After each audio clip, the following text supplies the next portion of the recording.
They were born from the crawling things of the earth, maggots, writhing in the cold, dead flesh of the first giant, Ymir, a cosmic corpse from which the gods fashioned our world. Before mountains had names, before the first star was kindled, these creatures squirmed in primordial rot. But the gods, in their infinite wisdom or perhaps their cosmic oversight, saw a flicker of potential in this filth. They granted these maggots intelligence, form, and a burning, unquenchable spirit. They gave them the shape of men, but short, dense, and unyielding as the stone they would soon call home. This is how the dwarves came to be.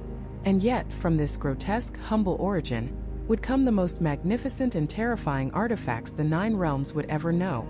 The spear that never misses its mark. The ship that can be folded to fit in a pocket. The golden boar that outruns the wind. And a hammer. A hammer so powerful it could level mountains and summon the fury of the storm. These were not the works of gods. They were the works of beings born from decay, who chose to live in eternal darkness. Which leads to the ultimate question, why? Why would a race capable of forging the very tools of cosmic power, items that could enslave the gods themselves, choose to live as reclusive subterranean craftsmen? What secret were they hiding in the dark? What or who were they so afraid of? To understand the dwarf, you must first understand their home. Not a home, really. Prison, a kingdom, a forge. They call it Svartalfheim, the realm of the Black Elves. A sunless, cavernous world nestled deep within the earth, a labyrinth of stone and shadow beneath the fields of Midgard. There is no dawn here, no gentle dusk. There is only the oppressive, eternal black, punctuated by the violent, roaring glow of a billion forges. The air is thick with the taste of coal smoke and hot metal. The only music is a symphony of 1,000 hammers striking 1,000 anvils, an unending percussive rhythm that is the very heartbeat of the realm. The rivers are not water, but molten gold and silver, flowing through veins in the rock. The mountains are not stone, but raw, unrefined iron, glittering with seams of precious gems that have never known the light of the sun. This brutal, unforgiving environment forged the dwarves into what they are. They are not simply short. They are dense, compacted by the immense pressure of the world above. Their bodies are corded with muscle from lifetimes spent hewing rock and swinging hammers. Their eyes, accustomed to the gloom, can perceive the faintest variations in heat and light, allowing them to spot a flaw in a blade's edge from 20 paces in near total darkness. Their skin is tough as boiled leather, their beards braided and often tucked into their belts to avoid being caught in the machinery of their workshops. But their physical form is nothing compared to the shaping of their minds. To a dwarf, the surface world, our world, is a place of terrifying vulnerability, a place of flimsy wood and soft dirt, exposed to the unpredictable whims of weather and the blinding, painful light of the sun. The true world, the real world, is underground. It is solid. It is permanent. It is knowable. They are creatures of logic, of absolute properties, of geology and metallurgy. They understand pressure, heat, and chemical bonds in a way no other race can. To them, a perfectly balanced axe is a form of high art. A flawless gem is a sacred object. A secret vein of a new, unknown metal is a discovery worthy of legend. This obsession with the tangible, the real, has made them masters of their craft, but it has also given them a reputation for being difficult. They are stubborn as the mountains they inhabit, greedy for the gold and gems they unearth, and deeply suspicious of outsiders. Their trust is harder to earn than the rarest mithril, and once lost, it is gone forever. They are a proud people, quick to anger and slow to forgive an insult, especially one directed at their craftsmanship. To a dwarf, his work is an extension of his soul. To criticize his creation is to criticize his very being. And their creations are far more than just metal and stone. The dwarves do not simply forge objects, they imbue them. They hammer enchantments into steel with every blow. They quench blades not just in water, but in curses and prophecies. They can weave the light of a dying star into a necklace, or trap the echo of a mighty roar within the head of a warhammer. This is their true genius, the secret that separates them from all other craftsmen. Their magic is not spoken in grand incantations. It is a magic of substance, of process, of deep elemental understanding. From the very moment of their creation, their cosmic importance was sealed. The gods, having slain the giant Ymir and formed the world from his body, used his massive skull to create the dome of the sky. But it was unstable. So they took 4 of the newly formed dwarves and placed them at the 4 corners of the world to hold it up for all eternity. Their names were Nori, Suri, Austri, and Vestri, north, south, east, and west. From their very first generation, the dwarves were literally the pillars of the cosmos, a thankless, unending task that perfectly encapsulates their relationship with the gods. They are the indispensable foundation, yet they remain unseen, laboring in the dark. Over the centuries, great families of dwarven smiths rose to prominence, their names whispered with awe in the halls of Asgard. But none were more renowned than the sons of Ivaldi. They were the undisputed masters, the artisans whose skill was so profound it bordered on divine. It was they who solved an impossible problem for the trickster god Loki. After one of his ill-advised pranks, Loki had shorn the beautiful golden hair from the head of Sif, the wife of Thor. Enraged, Thor was about to break every bone in Loki's body, but the trickster, ever quick with his tongue, swore he could get the dwarves to craft a new head of hair for Sif, one made of pure gold that would grow just like real hair. Descending into the fiery depths of Svartalfheim, Loki sought out the sons of Ivaldi. For them, such a task was a delightful challenge. They spun gold as thin as spider silk, imbuing each strand with the magic of life and growth. When they were finished, they presented Loki not just with the flowing golden hair for Sif, but with 2 other masterpieces to showcase their superiority. The first was Skidbladnir, a magnificent ship, large enough to hold all the gods of Asgard, yet so cleverly enchanted it could be folded down to the size of a handkerchief and tucked away. The second was Gungnir, a spear of terrible power, perfectly balanced and inscribed with runes that ensured it would never, ever miss its target. Loki returned to Asgard, his debt to Thor paid, his life spared. The gods marveled at the dwarven treasures. The golden hair was attached to Sif's head and immediately took root, growing more radiant than her original locks. Odin claimed the unstoppable spear, Gungnir, as his own, and the god Freyr took the magical ship, Skidbladnir. The reputation of the sons of Ivaldi was cemented as the greatest craftsmen in all of creation. But Loki, being Loki, couldn't leave well enough alone. His arrogance and his love for chaos saw an opportunity. Brimming with pride over his successful venture, he strode back into the smoky halls of Svartalfheim, this time seeking out 2 other dwarven brothers, a smith named Eitri and his bellows operator, Brokkr. Filled with swagger, Loki openly mocked them. He declared that for all their skill, they were nothing compared to the sons of Ivaldi. He boasted that they could never hope to forge 3 treasures equal in magnificence to the golden hair, the folding ship, and the unerring spear. Brokkr, proud and notoriously short-tempered even for a dwarf, took the bait. The insult to his family's craft was too much to bear. He declared that he and his brother could and would forge 3 treasures that would make the gods themselves weep with envy. And so a wager was struck. A foolish, reckless wager with the highest possible stakes. Brokkr bet the quality of his work, the honor of his forge, and the skill of his brother.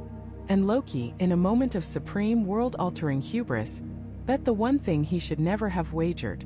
He bet his own head. The stage was set. In the deepest, hottest forge of Svartalfheim, a contest of creation was about to begin. A contest that would be plagued by deception, pain, and a meddling trickster god desperate not to lose his head. It was a contest that would produce a ring of infinite wealth, a beast of impossible speed, and a weapon that would become the single most famous object in Norse mythology, a symbol of ultimate power that would echo through the ages. That weapon was Mjolnir, the hammer of Thor. But its creation, and the creation of 5 other legendary treasures, was born not from divine request, but from a drunken boast and a mischievous prank gone horribly wrong. It all began, as so many tales of chaos do, with Loki. One night, for no reason other than the wicked impulse that so often guided his hand, he crept into the chambers of Thor's wife, the beautiful goddess Sif. She was famous for one thing above all else: her magnificent flowing hair, which shone like a field of ripe wheat under the summer sun. It was her pride and Thor's delight. And so Loki, with a razor-sharp blade and a silent step, sheared it all off, leaving her bald and disgraced. When Thor discovered what had been done, his rage was not like a summer storm.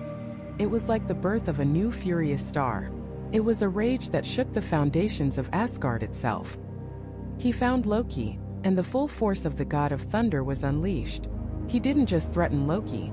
He began the slow, methodical process of breaking every single bone in his body.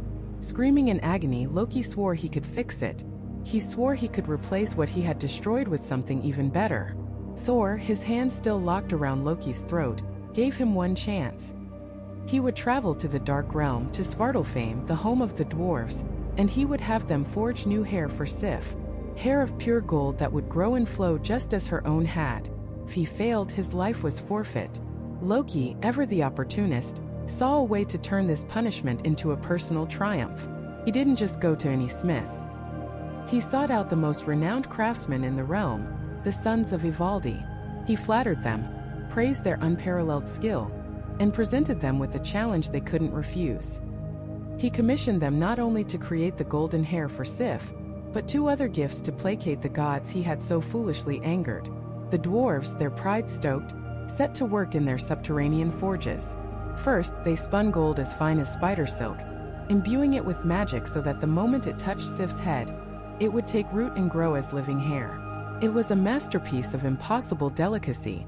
Next, for the god Freyr, they built a ship they named Skidbladnir. It was a magnificent vessel, large enough to hold all the gods of Asgard and their steeds, but it was crafted with such cunning magic that it could be folded down, like a piece of cloth, to fit inside a small pouch. Finally, for Odin himself, they forged a spear called Gungnir. It was perfectly balanced, inscribed with powerful runes, and enchanted so that it would never ever miss its mark. Loki was ecstatic. He held in his hands 3 treasures of unimaginable worth, more than enough to save his own skin. But Loki's greatest flaw was not his malice, it was his ego. He couldn't simply succeed, he had to gloat. Standing at the mouth of the Ivaldi brothers' forge, he proclaimed to all of Svartalfheim that these were the greatest treasures ever made, and that the sons of Ivaldi were the most skilled craftsmen in all the 9 realms. He declared that their work could never be surpassed. His boastful words drifted on the smoky air and reached the ears of a dwarf named Brokkr. Brokkr was stout, stubborn, and immensely proud. His brother, Eitri, was also a master smith, and in Brokkr's eyes, a far greater one than the sons of Ivaldi. Hearing Loki's proclamation was an insult to his family, his craft, and his brother's name. He marched up to the god of mischief, his face a mask of indignation. He declared that his brother Eitri could forge 3 treasures that would make the Ivaldi's creations look like children's toys. Loki laughed. He saw a fool an easy mark, and so he made a wager. A terrible binding wager sworn on sacred oaths. Brokkr bet his own head against Loki's that his brother could produce 3 superior gifts. Loki, utterly convinced of his victory, eagerly accepted. The apathetic gods would be the judges, and so the contest was set. Brokkr rushed to his brother's forge. Eitri was a dwarf of few words, a being of pure focus and artistry. He listened to his brother's story and simply nodded. The honor of their forge was at stake, and so was his brother's life. He began the work. First, he placed a pig's skin into the heart of the roaring forge. He turned to Brokkr and gave him a single command: work the bellows. Do not stop, not for an instant, no matter what happens, or the work will be ruined. Brokkr began to pump, feeding air into the fire, making the embers glow with celestial heat.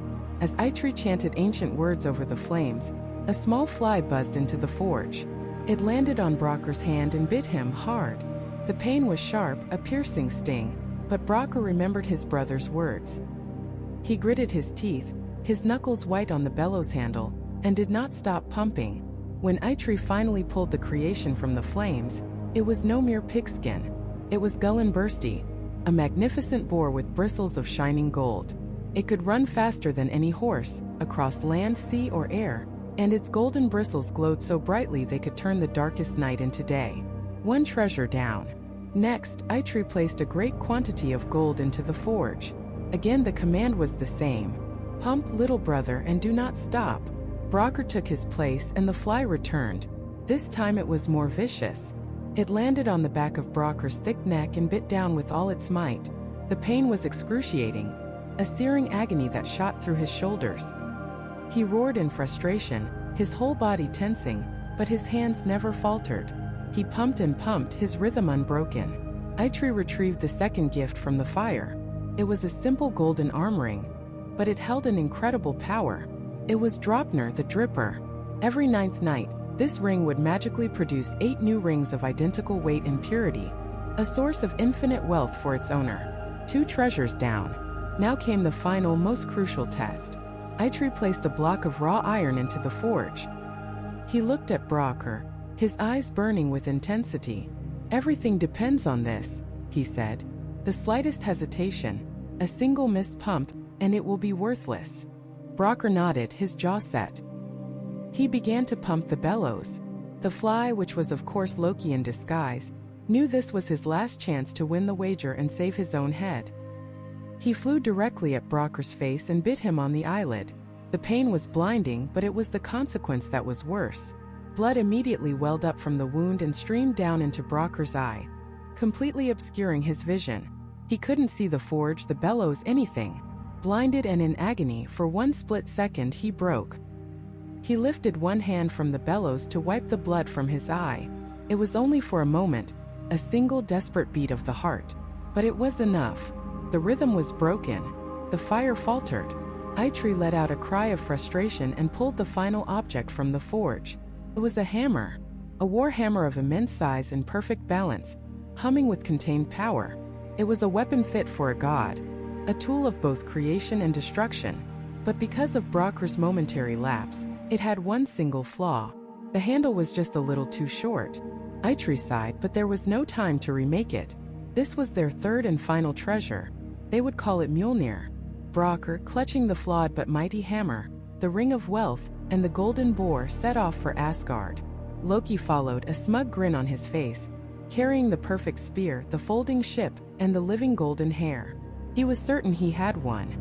The two of them arrived in the great hall of the gods and laid their 6 treasures at the feet of Odin, Thor, and Freyr. The judgment was about to begin.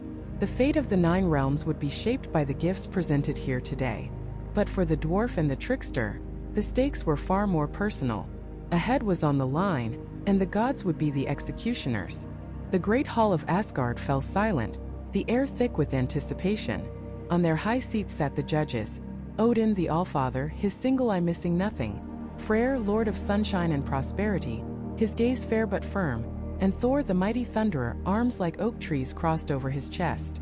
Before them stood the contestants. On one side, the sons of Ivaldi, masters of their craft, standing with a quiet, earned confidence. And beside them, Loki, a serpent smile playing on his lips. He believed the contest was already won. On the other side stood Brokkr, his face a mask of grim determination, his knuckles white where he gripped the leather bag containing his brother's work. He met Loki's smirk with a glare of pure, unrefined granite. Loki, ever the master of ceremonies, stepped forward with a dramatic flourish. He bowed low, a gesture more mocking than respectful. "My lords," he began, his voice echoing in the sudden quiet, "I was tasked to remedy a small misunderstanding, prank if you will.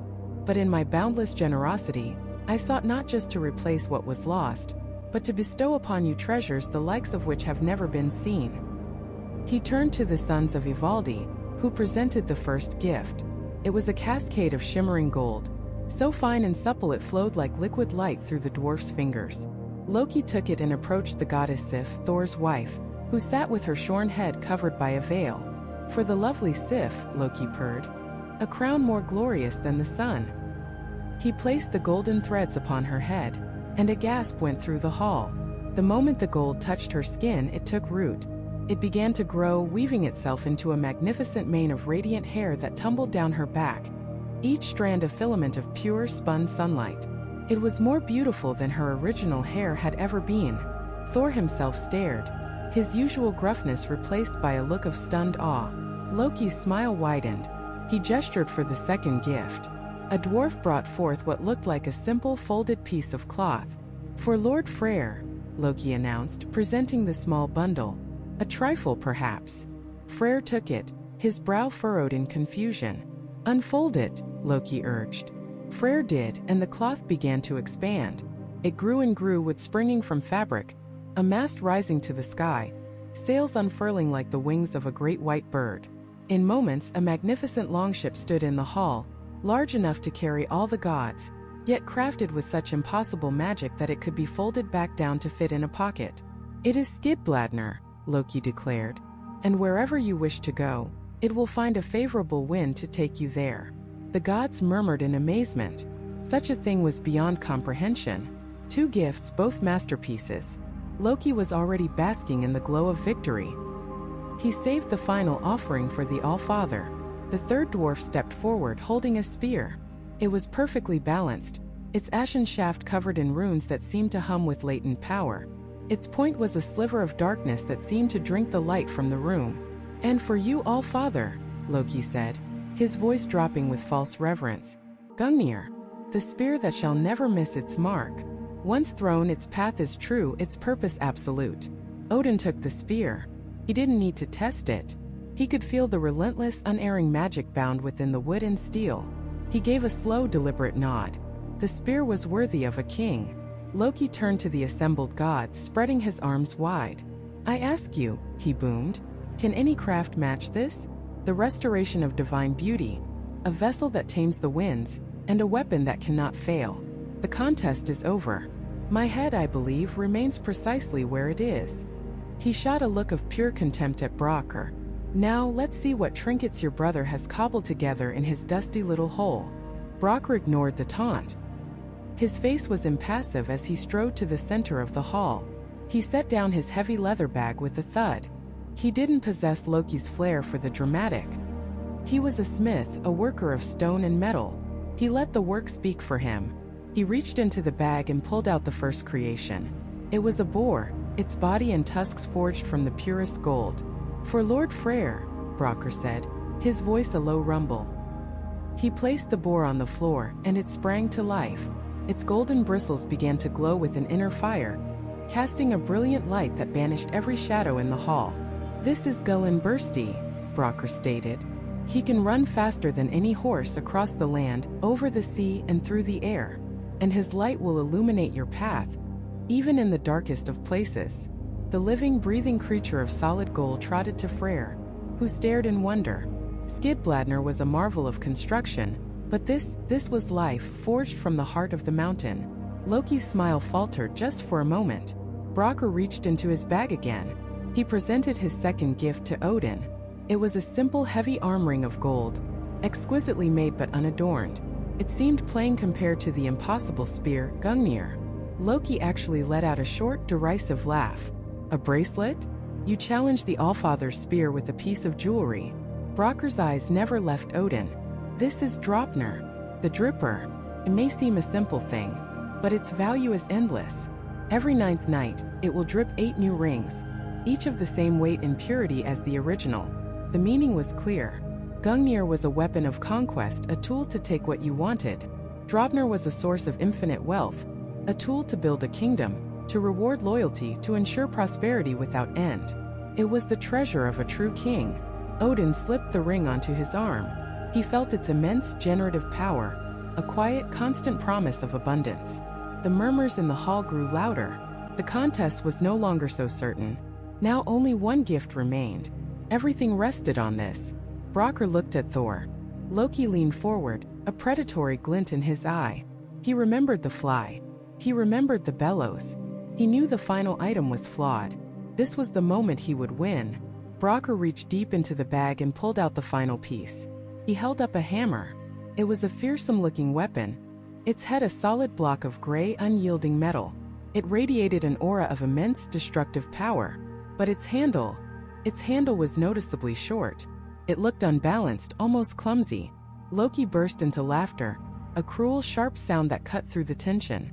"That is your masterpiece? A mallet with a handle fit for a child? My dear dwarf, you have sealed your fate with shoddy craftsmanship." Brokkr did not flinch. He walked directly to Thor and placed the hammer in his hand. "This is Mjolnir," he said, his voice resonating with pride. "The handle is short. That is true.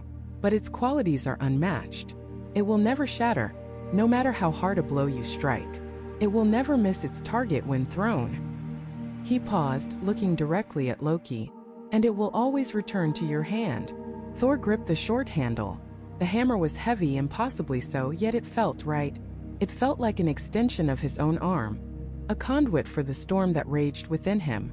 He could feel the power thrumming in the metal, a deep, primal energy that promised nothing but ruin for his enemies. Its greatest gift, Brokkr concluded, his voice ringing with finality, is its purpose. The golden hair is for vanity. The ship and the boar are for travel. The ring is for wealth. The spear is for attack. But this hammer is for protection. With it, Thor, you will be the guardian of Asgard. No giant, no monster, no foe will ever breach your walls while you hold Mjolnir. It is the ultimate defense. Silence. The gods looked at the gifts. Sif's hair was a wonder. Skidbladnir, a marvel of engineering. Gungnir, a weapon of legend. Gullinbursti and Draupnir were treasures beyond price. But Mjolnir was different. It was security. It was the promise of survival in a world filled with chaos and giants. It was the shield that would protect them all. Odin, Thor, and Freyr stood. They conferred in low tones, their eyes moving from the pile of treasures to the simple, powerful hammer in Thor's hand. The decision did not take long. Odin stepped forward. His voice was the sound of ages. The gifts are all magnificent. The sons of Ivaldi have proven their skill beyond doubt. Loki preened, a triumphant smirk returning to his face. However, the Allfather continued. A weapon that can defend the 9 realms from the forces of chaos is a treasure greater than all others. He looked at the dwarf. Brokkr and Sindri have won the contest. The word struck Loki like a physical blow. The smirk vanished from his face, replaced by a mask of disbelief, which quickly melted into pure, animal terror. He had made a wager, a boast, a promise sworn on his own honor, a commodity he rarely used and always misused. The judgment was passed. The contest was over, and his head now belonged to the dwarf. Thor, ever the champion of straightforward solutions, stepped forward, Mjolnir already in his hand. He looked from Loki to the dwarf, a grim understanding on his face. An oath was an oath, sworn in the halls of Asgard. It was binding, even for a god, even for his brother. Odin, the Allfather, simply watched, his one eye missing nothing. He was the arbiter, the final word, and his silence was more damning than any verdict. Brokkr the dwarf was not a grand executioner. He was a smith. He didn't draw a gleaming ceremonial axe. He simply held the tools of his trade. He was a creature of substance, not of show. He looked at Loki, not with malice, but with the cold, hard finality of a debt being collected. The insult to his family, his craft, and his honor was about to be paid in full. Loki, for his part, was scrambling. The trickster's mind, a whirlwind of schemes and deceptions, was running at a fever pitch. He had to find a way out. This wasn't some game, this was the end. He tried his first, most trusted tactic, bribery. "Wait," he stammered, his voice cracking. "Brave dwarf, surely we can come to an arrangement. My head? What use is my head to you? It's a troublesome thing, full of lies and bad ideas. Let me give you its weight in gold. No, 10 times its weight. 100. Name your price, and all the treasures of Asgard will be yours." He gestured wildly around the hall, at the golden shields and silver goblets. But Brokkr was unmoved. The dwarf's eyes were like chips of flint. "I have no need of your gold, Oathbreaker. We dwarves make our own treasures. The wager was not for wealth. It was for your head, a price for your slanderous tongue." Loki's panic grew. He turned to Thor. "Brother, you wouldn't let him do this, would you? We are of Asgard." Thor's face was stone. "You made the wager, Loki. You swore the oath. The gifts are magnificent, and the dwarf won. The matter is settled." Loki then appealed to Odin, the highest court in the 9 realms. "All-Father, is there no mercy? No wisdom to see this for the foolish boast that it was?" Odin finally spoke, his voice like the grinding of ancient stones. "A boast is a wind that can topple a mountain if it blows in the wrong direction. You gave your word, Loki. The dwarves have proven their skill beyond all doubt. The price must be paid." It was over. There was no escape. Brokkr stepped forward, his hand reaching for a sharpened blade. The gods stood back, forming a silent, grim circle. Loki was truly and utterly trapped. He could feel the cold dread creeping up his spine, the finality of it all. He closed his eyes, picturing the swing of the axe, the sharp, clean bite of steel, and then in that moment of absolute despair, the spark ignited. The lie, the loophole, the beautiful life-saving twist of a single word. His eyes snapped open. A slow, shaky but genuine smile spread across his face, a truly terrifying sight on a man who was moments from death. "Stop," he said, his voice suddenly calm, almost casual. "You may proceed, but be very, very careful." Brokkr paused, blade in hand. The gods looked at one another, confused by Loki's sudden shift in demeanor. "What trickery is this, liar?" the dwarf growled. "Oh, it's no trickery," Loki said, his confidence surging back like a tidal wave. "It is merely an adherence to the terms of our agreement. You are a creature of your word, are you not? As am I. The wager, if I recall correctly, was for my head." He tapped his temple with a long pale finger.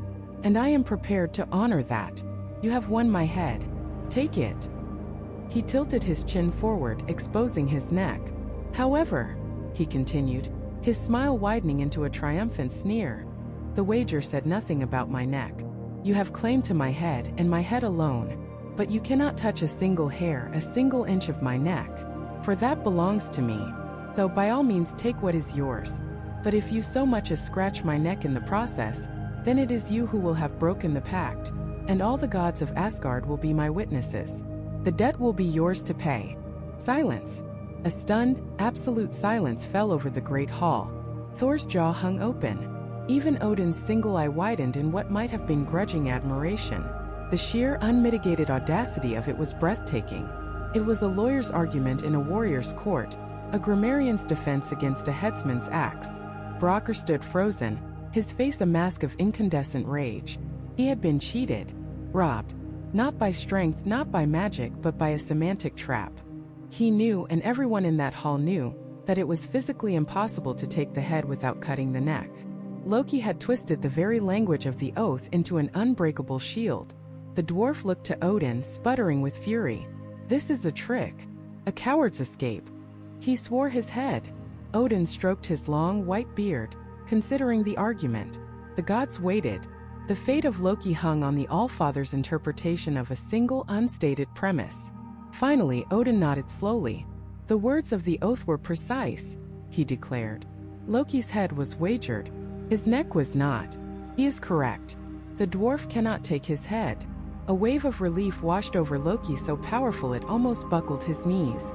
He had done it.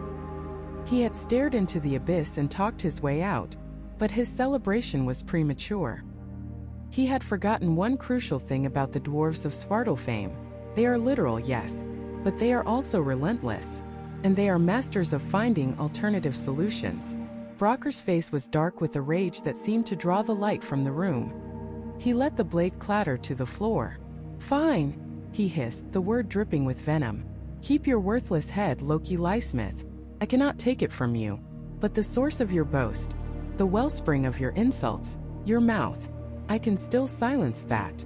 Before Loki could react, Brokkr turned to his pouch and produced a small, wickedly sharp tool. It was a leatherworking awl, a pointed instrument used for punching holes, and he held a tough leather thong. "I cannot cut your neck," the dwarf snarled, advancing on Loki. "But I can surely sew your lying lips shut, so that no more boasts and slanders may ever pass them." This time there was no loophole. There was no clever turn of phrase to save him. This was a punishment, not a forfeiture. And the gods, seeing the poetic justice in the act, did not intervene. In fact, Thor, still smarting from Loki's earlier deceptions, grabbed his brother by the arms and held him fast. Loki struggled, his eyes wide with a new kind of horror. This was not a clean death. This was humiliation, mutilation. He thrashed in Thor's iron grip, but it was useless. Brokkr approached, his movements steady and deliberate, the awl glinting in the firelight. He grabbed Loki's chin, forcing his head still, and then, with the grim precision of a master craftsman, he drove the awl straight through Loki's upper and lower lips. A muffled scream of agony echoed in the hall. Brokkr pulled the awl free and, with swift, practiced motions, threaded the leather thong through the bleeding holes, pulling it tight and knotting it. He did this again and again, stitching the trickster's mouth shut as one would stitch a leather boot. When he was finished, he stepped back. Loki stood trembling, his mouth a bloody, sealed ruin. His greatest weapon, his voice, was gone. He could only make muffled, agonized sounds. His silver tongue was imprisoned behind a wall of his own flesh and dwarf-wrought leather. Brokkr looked upon his work with grim satisfaction. He had not gotten the head he was owed, but he had taken something just as valuable. He had taken Loki's pride. He had scarred him, marked him as an oathbreaker and a fool who dared to mock the master craftsman of Svartalfheim. The message was clear, and it would be carried across the 9 realms. You do not cheat a dwarf. You do not mock their work, because their memory is as long as the deepest mine, and their vengeance is as sharp and as painful as any tool they forge. The contest was well and truly over. The Aesir gods, the arbiters of justice in Asgard, agreed with Brokkr's victory. Loki had lost the bet, and his head was forfeit, but the trickster, ever the lawyer of loopholes, argued that while Brokkr had a claim to his head, he had no claim to his neck. To take one without harming the other was impossible. The gods, perhaps amused by the semantic trickery, or perhaps unwilling to see one of their own beheaded over a wager, conceded the point. Loki would keep his head. But Brokkr was not a god to be swayed by clever words. He was a dwarf, and a deal was a deal. If he could not take the trickster's head, he would silence the lying mouth that had caused all this trouble. He invoked the terms of the wager, and the gods, bound by the sanctity of an oath, could not interfere. They watched as Brokkr, the stout, determined craftsman, produced a leatherworking awl and a strong thong. He seized the god of mischief and, with the grim satisfaction of a debt being paid in full, he pierced Loki's lips and stitched them shut. For a time the silver-tongued god, the source of so much chaos, was forced into a humiliating silence, a walking, breathing monument to the folly of trying to outsmart the children of Svartalfheim. And what of the treasures themselves? They were distributed amongst the most powerful of the Aesir, becoming the very symbols of their divine authority.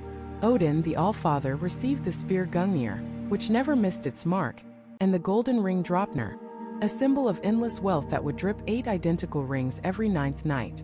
Freyr, the god of peace and prosperity, was given the golden bristled boar Gullinbursti, who could run faster than any horse through air and over sea, its bristles lighting the way through the darkest night. He also received the ship Mjolnir, a vessel so vast it could hold all the gods in full armor, yet so cunningly crafted it could be folded up and tucked into a pocket. Thor received the greatest gift of all. He was given Mjolnir, the hammer, not just a weapon, but a cosmic instrument of order against the forces of chaos. Its short handle, the one flaw Loki had managed to create, was deemed irrelevant. In Thor's mighty grip, that flaw became its signature. Mjolnir would become the most famous weapon in the 9 realms, a symbol of protection and righteous fury, the bane of giants, and the ultimate testament to the unrivaled skill of the dwarven forge. Every major symbol of Aesir power, from the spear of the Allfather to the hammer of his strongest son, was born in the heart of a dwarven mountain. The gods of Asgard, for all their might and magic, relied on the genius and the grit of the craftsmen toiling in the dark. This wasn't a simple transaction of goods for services. It was a fundamental truth of the cosmos. The dwarves were the architects of power. They didn't just build weapons, they forged destinies. But how? What is the secret that lies in their subterranean halls? It is more than just fire and metal. Human blacksmiths can temper steel, but they cannot give it a thirst for battle. They can shape gold, but they cannot grant it the power of self-replication. The dwarf's art is a deeper magic. They are not merely smiths. They are geologists of the soul, metallurgists of the conceptual. They understand that every rock, every vein of, or every crystal pulsing in the deep, has a story. It has a memory. It has a will. When a dwarf forges a sword, he is not just hammering a piece of metal into a sharp edge. He is communing with the iron, learning its history from the heart of the star where it was born. He is coaxing out its inherent nature, its strength, its resilience, its desire to be whole, and binding it with runes of purpose. The rhythmic clang of the hammer on the anvil is not just noise. It is a language. It is a song that speaks to the very essence of the material, awakening its latent power. They fold not just layers of steel, but layers of intent, of meaning, of magic into the blade. That is why the spear Gungnir never misses its mark. Its purpose, its very identity, is to strike true, a concept hammered into its existence by a master who understood its soul. This philosophy permeates their entire culture. A dwarf's worth is not measured in the gold he hoards, but in the integrity of the things he creates. Their society is a rigid meritocracy built on skill. A young dwarf begins as an apprentice, spending decades, sometimes centuries, learning the fundamentals. How to read the whispers in the stone, how to feel the temper of a forge by the color of its heat, how to strike not with brute force, but with perfect focused intent. To rise to the rank of a master craftsman is to become a legend. Names like Brokkr and Sindri or Dvalin, the great rune master, are spoken with the same reverence the gods reserve for their own ancestors. Their cities, carved into the roots of mountains, are not just dwellings. They are masterpieces of engineering and artistry. Halls so vast that clouds form beneath their vaulted ceilings, bridges of polished obsidian that span bottomless chasms, and intricate networks of channels that carry rivers of molten gold and silver to the forges. Everything is built to last for eternity, a defiance against the decay of time. To a dwarf, creating something temporary, something shoddy or imperfect, is the greatest sin imaginable. It is a lie. It is an insult to the materials, to the craft, and to the ancestors who taught them. This obsessive perfectionism, this unwavering pride, is the source of their greatness. But it is also the seed of a great darkness. For when you can create objects of such immense power, you can also create objects of immense sorrow. When you can imbue a thing with a will, you can imbue it with malice. Not everything that glitters from a dwarven forge is a gift for the gods. Some of the most beautiful creations are vessels for the most terrible curses. And no story illustrates this better than the tale of the dwarf Andvari, and the gold that would bring ruin to heroes and gods alike. It began, as so many tragedies do, with the carelessness of the gods.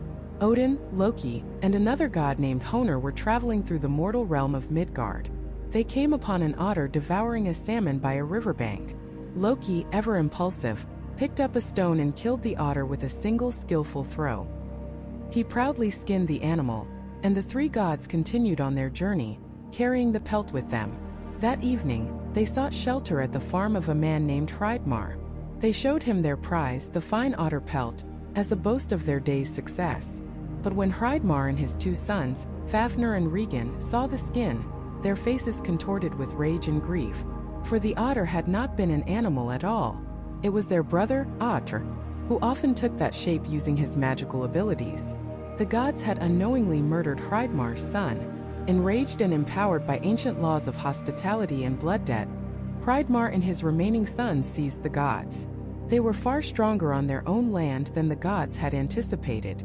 They bound Odin and Honor but held Loki, the actual killer, to a stricter account.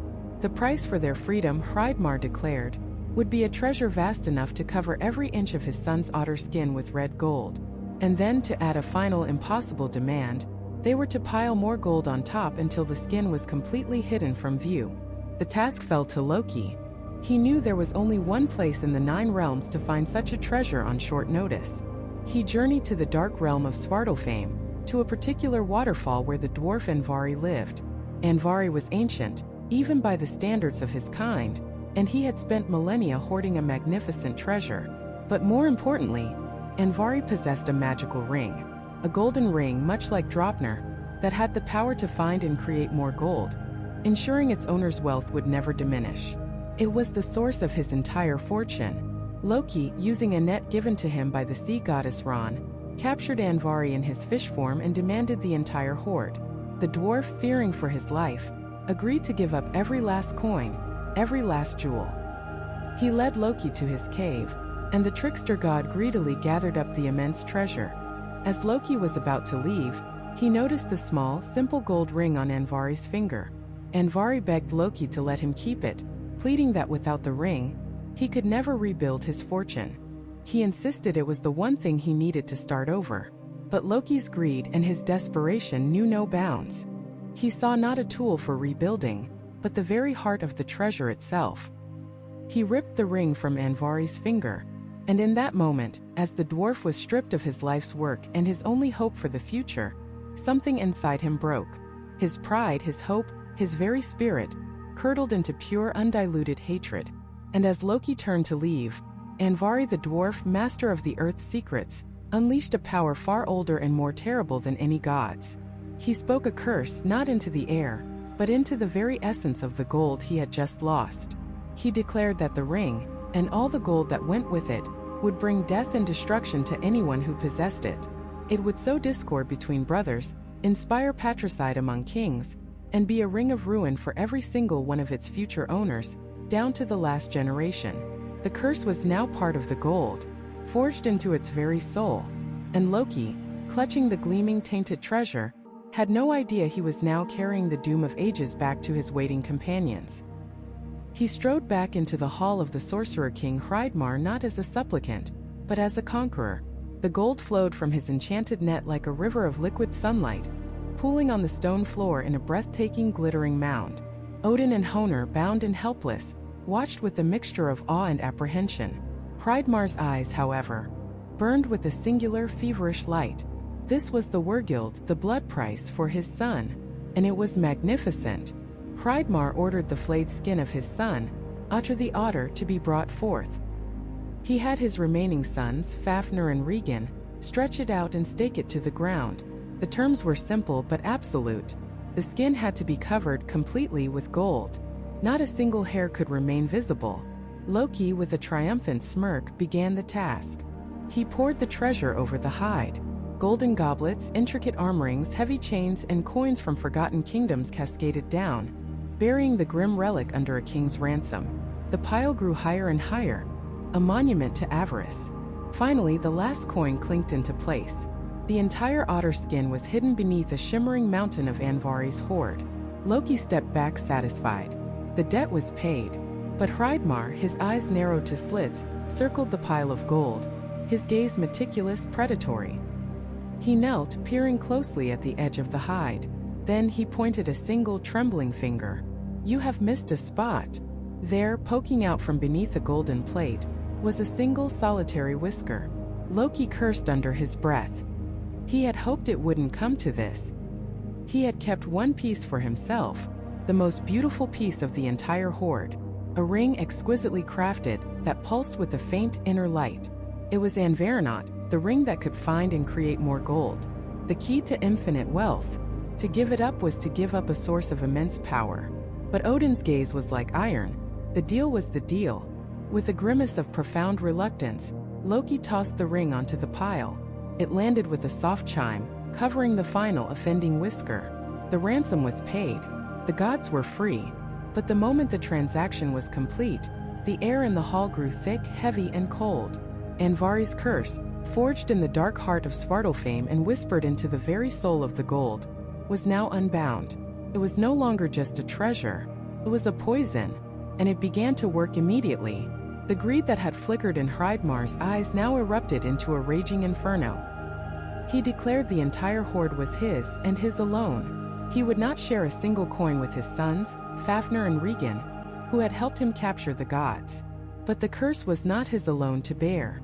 It seeped from the gold and into the hearts of his children. Fafnir, the stronger and more brutal of the two, felt a surge of possessive fury that eclipsed any love he had for his father. Regan, the master smith, felt the sting of betrayal, his mind already calculating, plotting. The argument was short and savage. Fafnir demanded his share. Hreidmar refused, his voice cracking with avarice. In that moment, Fafnir saw not a father, but an obstacle. A dragon guarding a treasure that should be his. With a roar that was no longer entirely human, Fafnir lunged. The life of the Sorcerer King Hreidmar was ended not by a rival magician or a vengeful god, but by his own son, his blood staining the very gold he had just acquired. The curse had claimed its first victim. Loki, Odin, and Honor watched in stunned silence as the fabric of the family tore itself apart. This was a darkness beyond their own trickery, a raw elemental greed they had unleashed. Fafnir, his hands still wet with his father's blood, turned his monstrous gaze upon his brother, Regan. There was no negotiation, no division of the spoils. Fafnir claimed it all, the entire blood-soaked hoard. He told Regan to flee, or he would share their father's fate.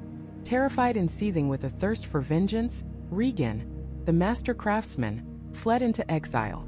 He carried with him nothing but his skills and the burning memory of the treasure that was stolen from him, a treasure he now knew was cursed. The three gods departed, leaving the scene of carnage behind them. Their debt was paid, but the cost was astronomical. Odin, the All-Father who can see the threads of fate, knew this was not an ending. It was a beginning. The curse they had taken from a bitter dwarf and used to pay a blood price had now been set loose upon the world of men. It was a plague of greed that would not be contained. And what of Fafnir? He gathered every last piece of the treasure, his mind and body already twisting under the weight of the curse and his own monstrous guilt. He dragged the hoard far away, to a desolate, rocky wasteland known as Nidaheidr. There, alone with his stolen wealth, his obsession grew. He would sleep upon the gold, letting its cold, hard reality be the only comfort he knew. He spoke to it, polished it, and guarded it from threats both real and imagined. And as the years passed, a terrible transformation took place. The curse, nurtured by his all-consuming avarice, remade him. His skin hardened into impenetrable scales. His limbs thickened and bent into powerful clawed legs. His spine lengthened, his teeth grew into fangs, and his very breath became a cloud of lethal venom. Fafnir, the son of Hreidmar, ceased to be. In his place was a great and terrible dragon, a lindworm of immense size and power, coiled possessively around a mountain of cursed dwarven gold. He had become the very monster he saw in his father, a physical embodiment of pure, insatiable greed. The masterwork of a dwarf, the ring and Varanot, now rested at the heart of a dragon's hoard, the epicenter of a curse that was just beginning its devastating journey. The unparalleled skill of Svartalfheim, which could forge the spear of a god and the hammer of a thunderer, had also, through malice and pain, created an artifact of pure doom. It was a chilling testament to the power of the dwarves. Their creations could be the foundation of cosmic order, or they could be the catalyst for its utter collapse. And coiled in the poison-choked darkness of his lair, the dragon Fafnir slept dreaming of gold, unaware that his exiled brother, the smith Regan, was already plotting a legendary revenge. A revenge that would require a new hero, a new sword, and the spilling of a dragon's cursed blood. And so Regan, the dispossessed son of a king, began his search. He wandered the courts of Midgard, his true identity hidden beneath the soot and calloused hands of a simple smith. He wasn't looking for just any warrior. He needed a vessel for his vengeance, a hero untouched by the greed that had consumed his own family. He needed someone strong enough to wield a legend, and perhaps naive enough to be guided by an old dwarf's bitter counsel. He found him in the court of King Alf, a young man named Sigurd. Sigurd was no ordinary youth. He was a descendant of Odin himself, fostered by the king but carrying the blood of the Volsung clan, a lineage of fabled heroes. He was impossibly strong, fearless, and possessed a spirit as bright and untarnished as polished silver. In him Regan saw the perfect tool. The old dwarf began to fill the young man's head with tales of glory, of wealth beyond imagining, and of a monstrous dragon, Fafnir, who guarded it all upon a wasteland called the Glittering Heath. He spoke of the shame of letting such a beast hoard treasures that could build kingdoms, of the eternal fame that would belong to its slayer. Sigurd, hungry for a destiny of his own, listened intently. But Regan knew words were not enough. A hero needs a weapon worthy of his deeds. "Your strength is immense, boy," Regan said, his voice a low rasp. "But it is wasted with common steel. The swords of men will shatter in your grip." To prove his point, Regan forged a magnificent sword, its hilt inlaid with silver, its edge keen enough to shave a hair. He presented it to Sigurd, who thanked him, and to test its metal, brought it down upon the anvil from which it was made. The sword exploded into 100 glittering fragments. Regan's eyes gleamed. He forged a second sword, this one even stronger, tempered with secrets known only to the sons of Svartalfheim. Again Sigurd swung it against the anvil, and again the blade disintegrated like glass. A slow, cunning smile spread across Regan's face. The boy was ready. "Your father," Regan began, his tone now heavy with significance, "was a great king named Sigmund. He wielded a sword given to him by Odin himself, a blade pulled from the great tree in the hall of the Volsungs. But in his final battle, that sword was broken. From a locked chest, wrapped in aging silks, Regan produced the shards of a legendary weapon. They were dull and lifeless, but they seemed to hum with a dormant power. These are the pieces of Gram, the sword of grief. No smith in Midgard can make it whole. But I am no smith of Midgard." This was the true test. Not of Sigurd, but of his own dwarven craft. To reforge a blade broken by the Allfather's will was a feat that bordered on blasphemy, an act of creation that would challenge the very laws of nature. Sigurd, seeing the shards of his father's legacy, felt a fire ignite in his soul. "Do it," he commanded. "Forge me the sword, and I will slay your dragon." Regan went to his forge, but this time the work was different. It was a ritual. He stoked the coals not with common wood, but with ancient hardwoods that burned with an almost colorless supernatural heat. The bellows, pumped by Sigurd's own mighty arms, roared not like a simple wind, but like the breath of a mountain giant. Regan took the shards of Gram and instead of trying to weld them, he did something only a dwarf would think to do. He ground them down. With a massive file, he scraped and grated the divine metal into a mountain of fine, shimmering dust. For days and nights, the workshop was filled with the rhythmic screech of metal on metal, a song of deconstruction before the great act of rebirth. He took the gleaming dust and mixed it into flour, baking it into a loaf of bread. This he fed to hungry chickens. Then he gathered their droppings, and from that unlikely ore, he smelted the steel a second time, burning away every last impurity, every mortal weakness that had allowed the blade to break in the first place. This was the alchemy of the dwarves, a process that seemed bizarre, even disgusting to the eyes of men, but was rooted in a profound elemental understanding of the world. It was the knowledge of how to purge and purify, how to take a broken thing and make it stronger than it had ever been. He brought the white-hot ingot from the fire, a star of metal burning on his anvil, and then the true forging began. Regan's hammer was no longer a tool. It was an extension of his will. Each strike was precise, measured, imbued with ancient runes whispered under his breath. The clang of the hammer was not just noise. It was a rhythmic chant, beating the spirit of the sword back into its physical form. He hammered and folded, layering the steel upon itself 1,000 times, creating a blade of unparalleled resilience. Sparks flew like constellations being born and dying in the gloom of the smithy. The air grew thick with the smell of hot metal, quenching oil and something else. Something that smelled like ozone and old magic. Finally, when the shape was perfect, a long leaf-shaped blade that seemed to drink the very light from the room, he prepared for the quench. This was the most critical moment, the instant the sword's soul would be locked into the steel.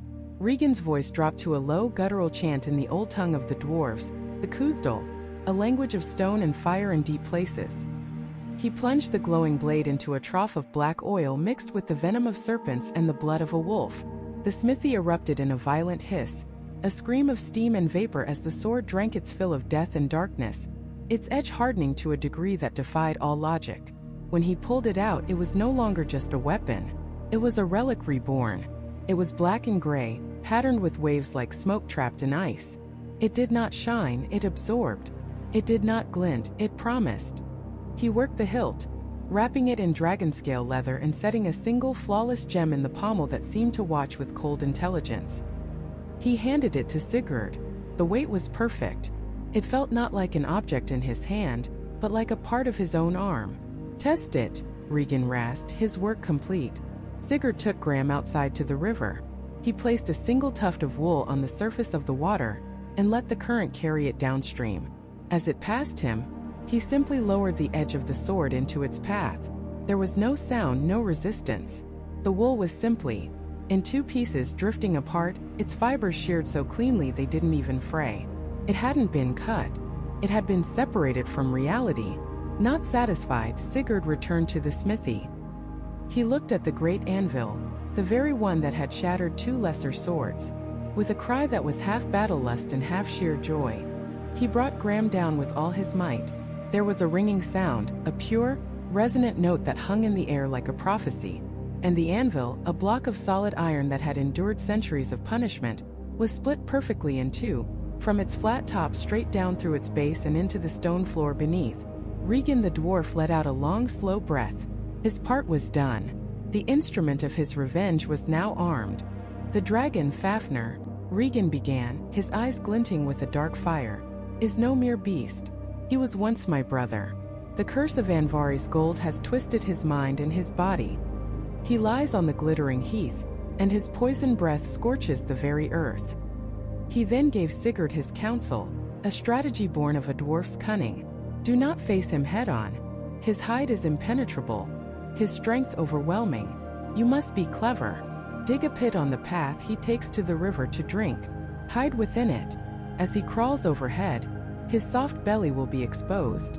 Then and only then you must thrust upward with all your strength. Let Graham taste the black heart of a dragon. It was a sound plan, a devious plan, a plan that would keep the hero safe from tooth and claw and fire. Sigurd, filled with the invincible confidence of youth and holding a sword that could cleave anvils, agreed without question. He thanked the smith, slung Graham across his back, and set out for the glittering heath. As he walked away, a hero marching toward his destiny, Regan watched him go, the fire of the forge reflecting in his eyes. He had made the sword, he had found the hero, and he had laid the trap. But the old dwarf's plan had more than one layer, and his advice concealed a final treacherous secret, a secret he would keep until the dragon's gold was finally within his grasp. Regan led the young hero to the desolate, scorched earth of the Nida Heath, a wasteland where nothing grew, poisoned by the breath of the beast that laired there. He pointed to a deep-worn track, leading from a dark cave down to the glittering surface of a river. This, he explained, was the path the dragon Fafnir took each day to quench his thirst. The plan was simple, born of dwarven cunning. Sigurd was to dig a pit in the center of that path. When the great worm slithered over it, he would be hidden below, and could thrust the mighty sword Graham upwards, straight into the beast's soft, unprotected underbelly. It was a plan that relied on timing, on courage, and on the peerless edge of a dwarven blade. Sigurd, young and eager for glory, agreed without question.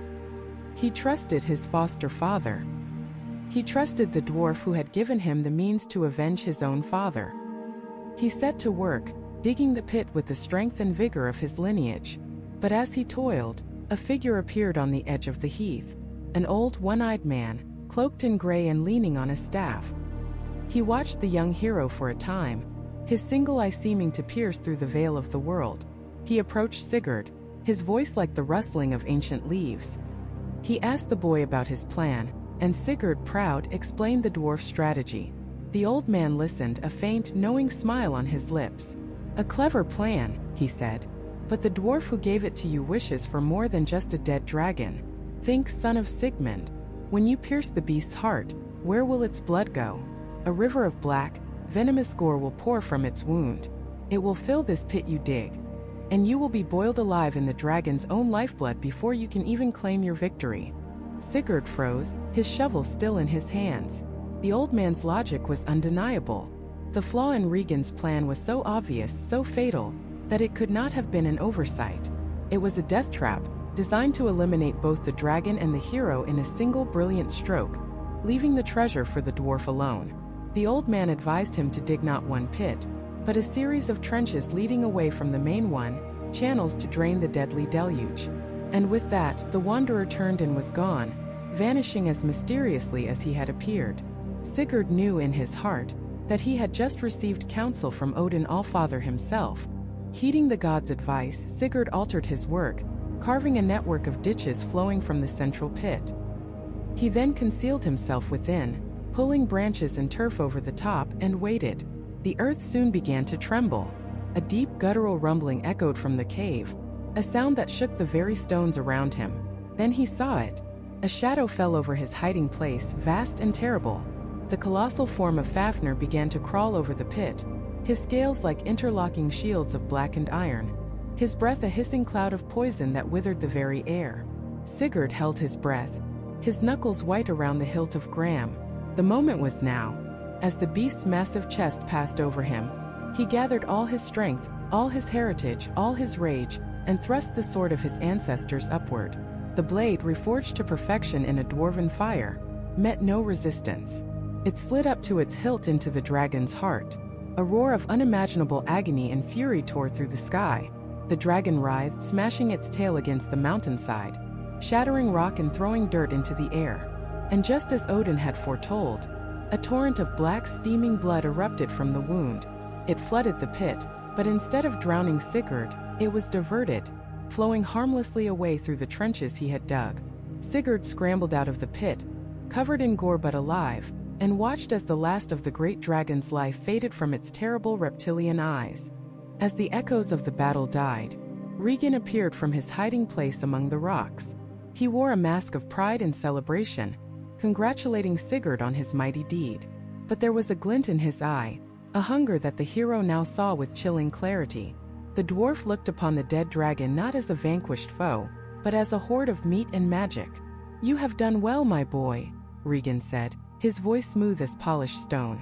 "Now, as a favor to your old foster father, cut out the beast's heart and roast it for me. I am old, and the heart of a dragon will grant me renewed strength and wisdom." Sigurd, wary but not yet willing to show his hand, did as he was asked. He carved the massive heart from the dragon's chest and built a fire, setting the organ to cook on a spit. As it roasted, sizzling fat and blood dripped from it. Curious to see if it was cooked through, Sigurd touched the heart with his finger. The searing heat made him cry out, and he instinctively put his burnt thumb into his mouth to cool it. The moment the dragon's blood touched his tongue, the world changed. A cacophony of chirps and whistles from the trees above suddenly resolved into clear, understandable speech. He could understand the language of the birds. He listened, and what he heard turned his blood to ice. One bird chirped to another. "There sits Sigurd roasting the heart. If he were to eat it himself, he would become the wisest of all men." A second bird answered, "And there stands Regan, who means to betray him. He plans to kill the boy, now that the dragon is slain, and claim all of Fafnir's gold for himself." A third bird added, "Sigurd would be wise to act first. He should slay the treacherous dwarf, eat the heart and take the gold. The world would be his." The truth was laid bare. Every suspicion, every warning from the one-eyed god, was confirmed in the song of the birds. Sigurd looked at Regan, who was watching him with a greedy, impatient stare, his hand resting near the hilt of his own axe. He saw the dwarf not as a mentor or a kinsman, but as a serpent coiled to strike. He had been a tool, a disposable weapon to be used and then broken. The dwarven lust for gold, the ancient curse that had twisted Fafnir from a dwarf into a monster, had thoroughly corrupted his brother as well. Sigurd did not hesitate. He did not wait for the betrayal. He stood up, his face a grim mask. Regan's eyes widened in surprise, sensing the sudden shift. But he was too slow. With a single fluid motion, Sigurd drew the sword Gram, the very blade Regan had coveted, the very blade he had helped create. The sword hummed through the air, a flash of deadly light in the gloom of the night heath. It struck Regan's neck, and the treacherous dwarf's head fell from his shoulders before he could even utter a cry. Silence descended once more, broken only by the crackling of the fire. Sigurd stood alone, the slayer of dragons and the slayer of his own kin. He had survived the monster's fury and the dwarf's treachery. He had the sword, and before him lay the path to a cursed hoard of unimaginable wealth. He had followed the dwarf's plan, but it was the wisdom of a god and the whispers of birds that had saved him. He had been forged into a hero in the fires of dwarven ambition, but now that ambition lay dead at his feet, a testament to the fact that even the most brilliant craftsmen of Svartalfheim could be undone by the very greed that drove them. The gold was his, but so was the curse that came with it, a shadow that would now follow him for the rest of his days. And so the curse began to work its insidious magic, not as a sudden bolt of lightning, but as a slow, creeping poison in the mind of Fafnir. The gold was no longer just wealth. It was his life, his very soul, bound to the glittering hoard in the depths of his father's hall. A paranoia, cold and sharp as a shard of mountain ice, took root in his heart. He saw thieves in every shadow, heard whispers of betrayal in the wind. His own brother Regan, who had helped him commit the ultimate sin of patricide, was now the greatest threat of all. Fafnir's love for the gold curdled into a possessive, all-consuming madness. He drove Regan out, claiming every last coin, every last ring for himself. Alone with his treasure, Fafnir began to change. The curse, fed by his bottomless greed, worked upon his physical form. His skin grew hard, scaly, and impenetrable. His limbs thickened and twisted into powerful, clawed appendages. His spine lengthened. His voice deepened into a guttural roar that shook the very foundations of the earth. He was no longer a dwarf, no longer the son of Hreidmar. He had become a monster, a great and terrible dragon, the physical embodiment of avarice. He coiled his massive body around the cursed gold on a desolate, glittering wasteland known as Nidaheath, breathing poison into the air, a terrifying guardian of a treasure that brought him nothing but misery. There he would lie for ages, a slumbering mountain of malice and gold. But Regan, the dispossessed brother, did not forget.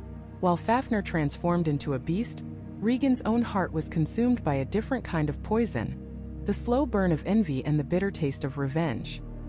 He was a master smith, perhaps even greater than his brother had been, but he lacked Fafnir's brute strength. He could never face the dragon alone, so he fled, wandering the realms, his mind a forge of cunning and deceit, hammering out a plan, seeking a tool, a weapon, that could reclaim what he believed was rightfully his. He found that tool in the court of a human king, in the form of a young, orphaned prince named Sigurd. The boy was of the legendary Volsung line, a descendant of Odin himself, and in him, Regan saw a perfect instrument. He was strong, fearless, and utterly unaware of the divine blood that flowed through his veins. Regan took the boy under his wing, becoming his foster father and mentor. He taught Sigurd everything he knew, the art of war, the wisdom of runes, the lore of the realms. He nurtured his strength, honed his courage, and filled his head with tales of heroes and glorious deeds. But all the while, Regan's tutelage was a carefully crafted manipulation, a long and patient game to shape a hero who would serve his own vengeful purpose. When Sigurd had grown into a young man of legendary prowess, Regan decided the time was right.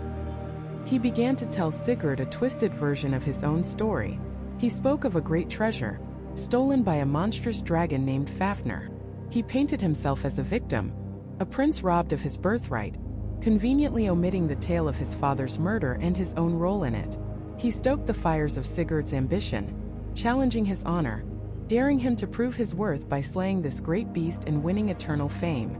Sigurd, young and eager for glory, readily agreed. But Regan knew that no ordinary weapon could pierce the dragon's magical, iron-like hide. For this task, they would need a sword of legend, and Regan knew just the one. He told Sigurd of his heritage, of his father, Sigmund, and the divine sword he had wielded, a blade named Gram, gifted by Odin himself. This sword had been shattered in Sigmund's final battle, but the shards had been preserved by Sigurd's mother. They were a legacy waiting to be reclaimed. Here was the ultimate test of Regan's craft. To reforge a sword of the gods, a blade broken in a battle of cosmic significance. This was a task that would demand every ounce of his skill, every secret of the dwarven forge. He took the gleaming shards of Gram into his smithy. The fires roared to life, hotter than any normal flame, fed by ancient spells and bellows pumped with grim determination. Regan worked tirelessly, his hammer ringing out a song of vengeance and creation. He smelted, folded, and hammered the divine metal, and from the fire, he drew a magnificent sword. He presented it to Sigurd, his face flush with pride. Sigurd took the blade, admired its perfect balance, and to test its strength, he brought it down upon the anvil. The sword shattered into 100 pieces. Regan was stunned, his pride wounded, but his greed was stronger. He began again. He gathered the fragments, added them to the original shards, and worked the forge with even greater fury. He used darker arts this time, whispering forgotten words of power into the glowing steel. The second sword he forged was even more beautiful than the first, its edge so keen it seemed to hum in the air. He gave it to Sigurd. Once more Sigurd swung the blade against the anvil, and once more it shattered, the sound of its breaking an echo of Regan's own failure. Despair began to cloud Regan's heart. But Sigurd, with an intuition that came from his divine ancestry, had an idea.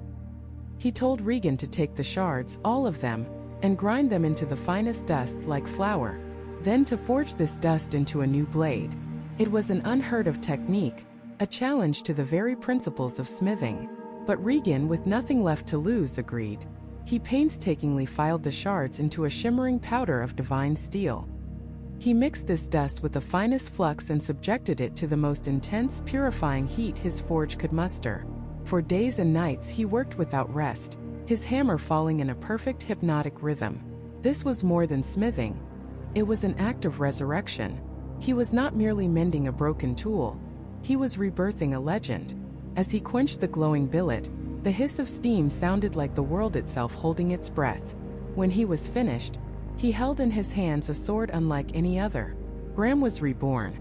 It shone with an inner light, and its edges were so impossibly sharp they seemed to cut the very air.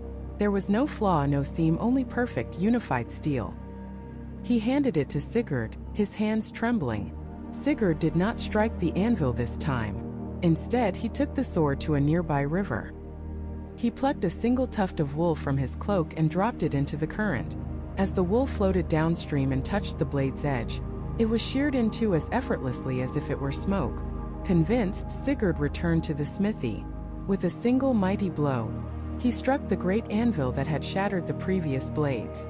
This time it was the anvil that split, cleaved perfectly in half from top to bottom, while the sword, Gram, remained utterly unharmed, not a single scratch or nick upon its divine edge. Regan looked on, a mixture of awe and avaricious triumph in his eyes. His tool was finally ready. The weapon was forged. The hero was willing. The plan, decades in the making, was now in motion. Sigurd, the descendant of Odin, now wielded a sword reforged by the unparalleled skill of a dwarf driven by a lust for cursed gold.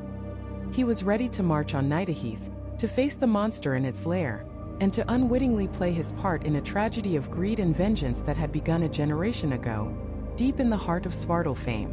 The final confrontation between hero, dragon, and manipulator was about to begin. The air grew thin and cold as Sigurd, guided by the dwarf Regan, approached the dragon's domain on the desolate stretch of land known as Nidaheath. The ground itself seemed sick, scarred by acidic venom and scorched by dragonfire. This was no natural place. It was a monument to a singular, all-consuming greed. Regan, his eyes gleaming with a feverish light, pointed out the path Fafnir took each day to drink from the river. The path was a deep, wide trench carved into the earth by the weight of the beast's massive body over countless years. Here Regan unveiled his plan, a strategy born not of a warrior's might, but of a dwarf's cunning. He instructed Sigurd to dig a pit in the center of that path. When the great worm slithered over it on his way to the water, Sigurd would be hidden beneath, perfectly positioned to strike upwards into the beast's soft, unprotected underbelly. It was an engineer's solution to a mythological problem, a plan of calculated angles and structural weaknesses, a testament to the dwarven mind that saw even a dragon as a machine to be dismantled. Sigurd, young and eager for glory, set to work. As he dug, a figure appeared before him, an old gray-bearded man with one eye, wrapped in a dark cloak. It was Odin, the All-Father, walking the worlds of men. He looked at Sigurd's single pit and offered a piece of advice that would save the hero's life. Dig not one pit, but several, he said, to drain away the dragon's blood. Otherwise, the hero would surely drown in the deluge of black, venomous gore. Sigurd, recognizing wisdom when he heard it, did as the old man suggested, carving a network of trenches leading away from his hiding place before concealing himself in the main pit, sword held high.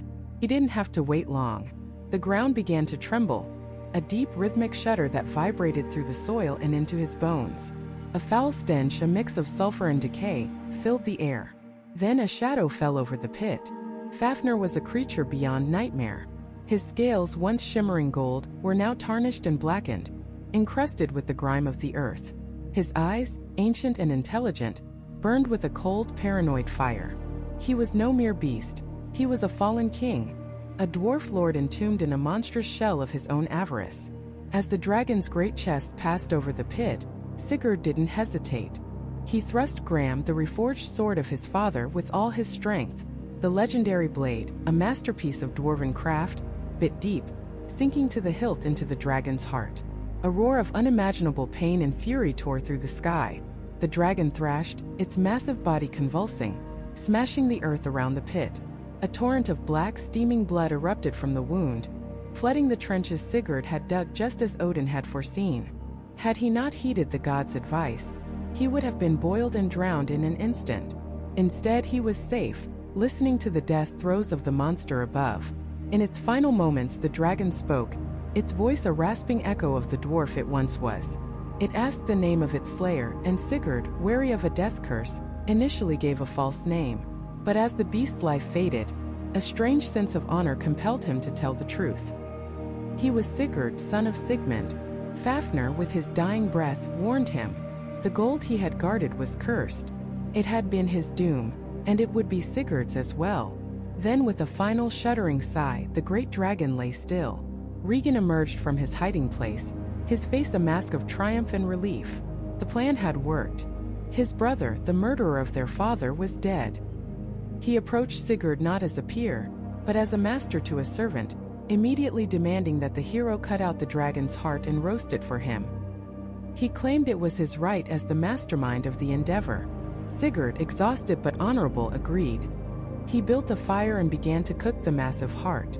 As it cooked, a drop of the hot, bubbling blood fell onto his hand, searing his skin.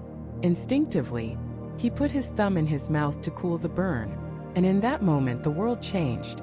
The chirping of the birds in the trees above was no longer just noise. It became language. He could understand them. And what he heard chilled him to the bone. One bird said to another, "There sits Sigurd roasting Fafnir's heart. He should eat it himself, and he would become the wisest of all men."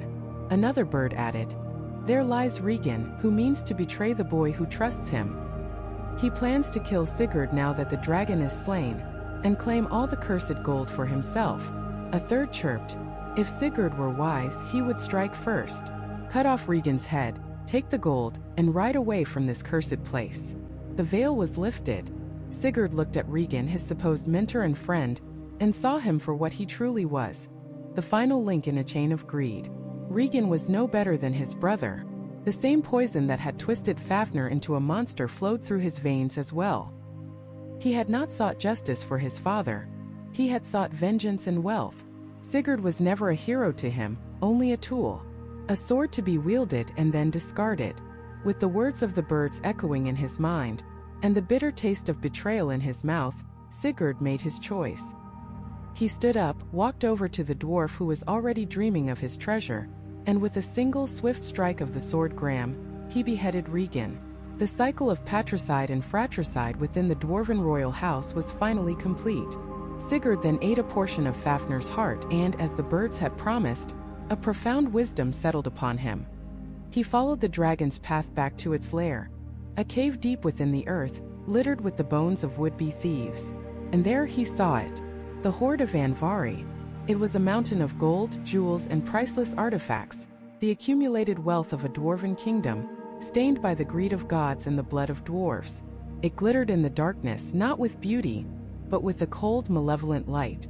And resting atop the pile was the source of it all, the small, plain gold ring Andvarinot.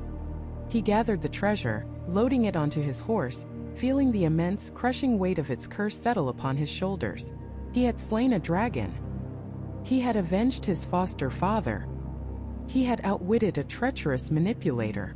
He had become the wealthiest man in the world. But he was not free. He was now the keeper of the curse, the next player in a tragedy written long ago by a bitter dwarf in a dark cavern. This is the ultimate legacy of the Dwarves of Svartalfheim. They are the master craftsmen of the 9 realms, but their story is not one of simple creation. It is a profound and tragic epic of ambition, genius, and the corrupting nature of desire. For every Mjolnir, a weapon of order forged to protect the realms, there is an Andvarinot, an object of greed forged to destroy them from within. For every magnificent hall built in the heart of a mountain, there is a cursed horde festering in the dark.